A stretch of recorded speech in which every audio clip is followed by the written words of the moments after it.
किसान साथियों, कृषि विज्ञान केंद्र ढकरानी के कृषि वैज्ञानिक डॉक्टर संजय कुमार आज हमारे बीच हैं और आज हम बात करेंगे कि नवंबर माह में हमारे किसान साथियों को किन किन कृषि कार्यों पर ध्यान देना है, समय से कौन कौन से कृषि कार्य हमें करने हैं। तो सबसे पहले डॉक्टर साहब, बहुत बहुत स्वागत है आपका आकाशवाणी देहरादून के स्टूडियो में। जी, बहुत बहुत धन्यवाद और कार्यक्रम के सुनने वाले सभी कृषक भाइयों को भी बहुत बहुत हार्दिक शुभकामनाएं। डॉक्टर साहब, जैसे कि आज 1 तारीख हो गई है, नवंबर माह की आज से शुरुआत हो गई है और इस माह क्योंकि रबी फसलों की तैयारी हमारे किसान साथियों को करनी है। अब लगभग धान की कटाई हमारे किसान साथी कर चुके हैं, अब खेतें खाली हैं। इस समय आप हमारे किसान साथियों को क्या सलाह देंगे कि सबसे पहले उन्हें किन कामों को करना है? जहाँ तक खेती बाड़ी का प्रश्न है तो मैं किसान भाइयों को कार्यक्रम के माध्यम से यही कहना चाहूँगा कि हम अपनी खेती को समुचित ढंग से यदि करते हैं तो सबसे पहला पायदान आता है कि हम इसमें जो लागतें लगाएंगे, खासकर खाद एवं उर्वरक, उनकी कितनी मात्रा होगी। और इसका जांचने का सबसे अच्छा तरीका यह होता है कि हम जो हमारे खेत खाली हो गए हैं धान की फसल से, चारे की फसल से या अन्य किसी फसल से, और उसमें हमें आगामी फसल की बुआई करनी है, तो तत्काल आप खेत से मृदा नमूना अवश्य लें और मृदा नमूना लेकर उसके स्वास्थ्य की जांच आप करा लें। तो यह सबसे बेहतर समय है मृदा जांच का, खेत से लेने के लिए नमूना। जी, तो इसमें तो सरकार की तरफ से भी कई सारी सहायताएं जैसे कि हैं, हमारे किसान साथी नमूना लेकर कहाँ कहाँ उसको भेज सकते हैं? जहाँ तक कि इसमें सहायता का प्रश्न है जी। तो सभी हमारे जो कृषि विभाग के निवेश केंद्र हैं वहाँ पर इसकी पूर्ण जानकारी उपलब्ध है। और यदि कोई किसान भाई अपना नमूना लेता है तो उसमें कुमाऊं मंडल और गढ़वाल मंडल दोनों में ही हमारी जो प्रयोगशाला स्थित है, तो वहाँ पर आप नमूना भिजवा सकते हैं। और उस नमूना को जब आप भिजवाएंगे तो उसकी जांच का कोई भी पैसा विभाग किसान से नहीं ले रहा प्रथम नमूने का। दूसरा नमूना यदि कराते हैं तो उसका उनको एक निश्चित थोड़ा अमाउंट देना पड़ता है। चलिए, किसान साथियों को इसका ज़रूर लाभ मिलेगा क्योंकि पहला नमूना जैसे आपने बताया कि मुफ्त में उसकी जाँच हमारे किसान साथी करा सकते हैं। डॉक्टर साहब, जैसे आपने बताया कि अच्छे उत्पादन के लिए मृदा परीक्षण बहुत ज़रूरी है। अगर डॉक्टर साहब बीज की बात करें तो बीज भी अच्छी गुणवत्ता का होना, उसका शोधन उसका करना, ये भी तो बहुत ज़रूरी हो जाता है। निश्चित रूप से, क्योंकि बीज यदि अच्छा हम लेते हैं तो आप जो उत्पादन प्राप्त करना चाहते हैं, जो आपका लक्षित उत्पादन है, तो उसमें 50% जो हमारी निर्धारित करती है किसी भी उत्पादन को अच्छा प्राप्त करने के लिए, तो बीज की गुणवत्ता बहुत बड़ा निर्णय लेने में मदद करती है। इसलिए प्रमाणित बीज लें और विश्वसनीय स्रोत से ही बीज को प्राप्त करें और शुद्ध बीज को ही हमेशा प्रयोग करना चाहिए। तो समय से जिस भी किस्म का बीज आपको चाहिए उसका आप समय से अपने खेत की आवश्यकता के अनुसार जितनी मात्रा की आवश्यकता हो उसको प्रबंध समय से कर लें। डॉक्टर साहब, जैसे कि अब रबी फसलों की बात करें, सबसे पहले मुख्य फसल गेहूं की हम बात करते हैं, तो अब गेहूं की बुआई की तैयारी हमारे किसान साथी करेंगे। किन बातों का हमें इस समय ध्यान रखना है? यह बहुत ही उत्तम समय चल रहा है गेहूं की बुआई के लिए। पर्वतीय क्षेत्र हो, मैदानी क्षेत्र हो या हमारे तराई के सिंचित क्षेत्र हो, इन सभी में यहाँ पर देखने की बात यह है कि सबसे विशेष बात तो यह है कि हमको अपने खेत के अनुसार जिस किसी भी प्रजाति का चुनाव करना है तो उसका चुनाव निर्धारित कर लें, उसके बीज को प्रबंधन अवश्य कर लें और खेत की तैयारी इस प्रकार करें कि गेहूं का जो जमाव हो वह उत्तम हो तथा उसमें किसी भी प्रकार के खरपतवार, पुरानी फसल के अवशेष, उनका उचित प्रबंधन पहले से ही कर लें। और जिस दिन खेत की बुआई की जानी हो उस दिन आपको जितने खाद की आवश्यकता हो वह भी बुआई के समय पर ही दें।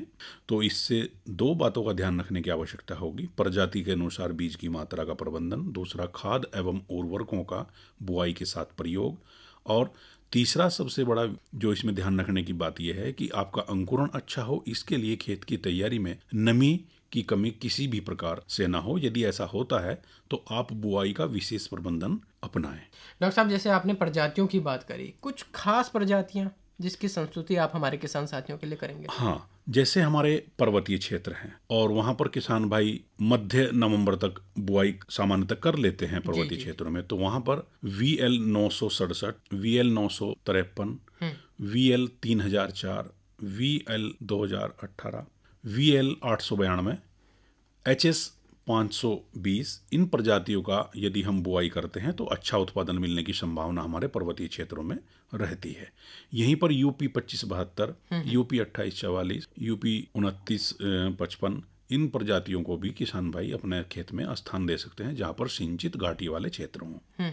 जहाँ पर हमारे किसान भाई मैदानी व तराई क्षेत्रों में गेहूं की खेती कर रहे हों, वहाँ पर कई ऐसी प्रजातियां हैं, DBW 222, DBW 303, DBW 327, HD 3226, यह बहुत अधिक और अच्छा उत्पादन देने वाली प्रजाति हैं। अभी हाल ही में भारतीय गेहूं अनुसंधान संस्थान करनाल के द्वारा DBW 370, DBW 371 एवं DBW 372 3 नई किस्मों को विकसित किया गया है। तो यह बहुत अच्छा उत्पादन देने वाली प्रजातियां हैं और इनको समय से बुआई के लिए किसान भाई प्रयोग कर सकते हैं। जी डॉक्टर साहब, जैसे आपने शुरुआत में ही बताया था कि अच्छे उत्पादन के लिए खाद उर्वरकों की सही मात्रा बहुत ज़रूरी है। अब चूंकि हमारे किसान साथी खेत तैयार कर रहे हैं, तो क्या सलाह देंगे आप कि कितनी मात्रा में खाद डालें?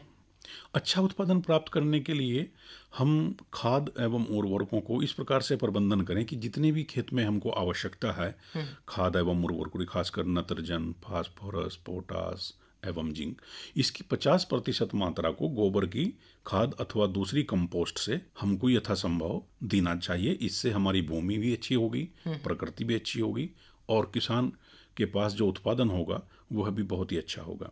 बाकी जो 50% उर्वरकों की मात्रा से आप पूर्ति कर सकते हैं इन पोषक तत्वों की, तो बुआई के समय पर प्रति एकड़ क्षेत्र में लगभग 100 कुंटल गोबर की सड़ी खाद का यदि प्रयोग कर देते हैं तो इसमें फिर बुआई के समय पर केवल 40 किलोग्राम नत्रजन की आवश्यकता होती है और इसमें लगभग 30 से 35 किलोग्राम फास्फोरस, लगभग 20 से 25 किलोग्राम पोटास, 10 से 12 किलोग्राम जिंक सल्फेट को सामान्य उर्वरता वाली भूमि में गेहूं के साथ बुआई कर देने से उर्वरकों की मात्रा का बुआई के समय पर प्रबंधन कुशल रूप से हो जाता है। जी अच्छा डॉक्टर साहब, बुआई के कितने समय के पश्चात हम सिंचाई कर सकते हैं? जहाँ तक गेहूं की अगर हम बात करें तो सामान्यतः इसमें बुआई के बाद जमा होने पर दूसरी जो शीर्षक जड़ें हैं जिनको हम कहते हैं क्राउन रूट, वो निकलती हैं और वह जो कार्य करती हैं पौधे को खेत में खड़ा रहने के लिए और पोषक तत्वों का अवशोषण करने के लिए निकलती हैं। उस समय पर नमी होनी अति आवश्यक है। यह हमारे गेहूं की फसल में 20-25 दिन के आसपास रहती है। तो किसान भाई बुआई के बाद 16-17 दिन से लेकर और 25 दिन के मध्य अपनी मिट्टी के अनुसार सिंचाई अवश्य लगा। अब जैसे डॉक्टर साहब चारे वाली फसलें भी हमारे किसान साथी इन दिनों लेते हैं, तो कौन कौन सी चारे वाली प्रजातियां हैं, कौन कौन सी फसलें इन दिनों हमारे किसान साथी लगा सकते हैं ताकि अच्छे चारे का उत्पादन हो? हरे चारे के रूप में किसान भाई बरसीम, जई एवं सरसों को उगा सकते हैं और इसको मिश्रित रूप में भी हमारे किसान भाई खेती करते हैं। जैसे बरसीम के साथ में जई को मिलाकर बुआई करते हैं और उसमें थोड़ी सरसों का भी मिश्रण बना देते हैं, क्योंकि पहली कटाई में बरसीम की फसल बहुत हल्की होती है। जब इसके साथ में हम जई अथवा सरसों का मिश्रण कर देते हैं तो प्रथम कटाई के समय पर भरपूर चारे की मात्रा प्राप्त होती है और इसके बाद चूंकि सरसों प्रथम कटाई में कट जाती है, केवल दूसरी कटाई में भी थोड़ी बहुत आती है, उसके बाद से फिर बरसीम अपनी वृद्धि करना शुरू कर देती है और किसान को प्रति इकाई क्षेत्र से अधिक चारा मिलने की प्रबल संभावना रहती है। तो मिलाकर चारा बोएं। और जहाँ तक आपने कहा कि कौन कौन सी प्रजातियाँ हैं, तो जहाँ तक हम जई की बात करें तो जई में कैंट UPO 94, UPO 212 है। यह बहुत ही अधिक अच्छा उत्पादन देने वाली जई की किस्म है।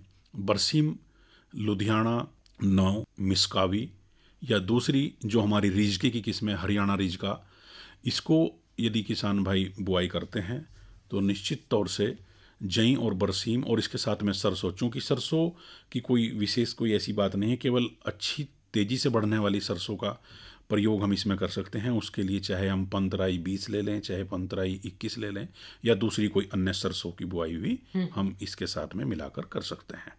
अच्छा डॉक्टर साहब, जैसे दलहनी फसलें भी हमने लेनी है तो उनमें किस समय बुआई का सही समय माना जाता है और क्या क्या उनमें भी हमें काम करने हैं? दलहनी जो हमारी फसलें हैं, खासकर वो हमारे पर्वतीय क्षेत्र हों या कम सिंचाई वाले मैदानी क्षेत्र, यहाँ पर हम बुआई करते हैं। और रबी के मौसम में उगाई जाने वाली मसूर और चना, मटर, यह मुख्य हमारी दलहनी फसल हैं जी। इसमें किसान भाई समय से बुआई यदि कर लें तो इस समय मसूर और चने की बुआई का विशेष समय चल रहा है। कहीं कहीं पर जहाँ चने की बुआई सब्जियों के लिए की गई थी तो वहाँ पर इस समय आप देख रहे होंगे कि उसकी कटाई का समय चल रहा है।